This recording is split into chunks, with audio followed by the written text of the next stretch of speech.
pour présenter l'événement. La SNCF appelle ça un accident de personnes. C'est les personnes qui se font écraser par un train. Sur les lieux, une belle pagaille. En fait, c'était un TGV double, donc avec 800 personnes à bord. Il faisait nuit vers les tunnels de Saint-Benoît, sur la voie ferrée, donc avec un corps démembré sur plusieurs centaines de mètres. Opération de constatation compliquée au demeurant.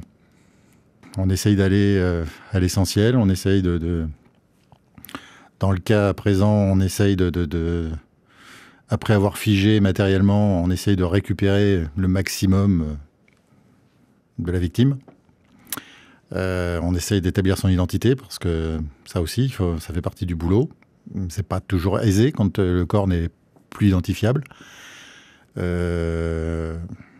Voilà, on essaye de prévenir, parce que quand il y a énormément de personnes dans le train, chacun ses impératifs, on essaye de conjuguer le tout, quoi. Pour affronter, hein, entre guillemets, puisque c'est vrai que la vue n'est pas terrible. On est obligé de se blinder, on est obligé d'avoir une sorte de carapace, on est obligé de s'en détacher, quoi. Au retour au service, on avait à peu près tout, entre guillemets, tout récupéré. On avait l'identité de la victime, ce qui était déjà pas mal, puisque après l'enquête doit déterminer. Là, c'était a priori carré, c'était bien un suicide. Après, il y a tout ce qui est encore tâches pénibles, avis à famille, etc., quoi. Comme on l'évoquait tout à l'heure, il y a des images qui sont gravées.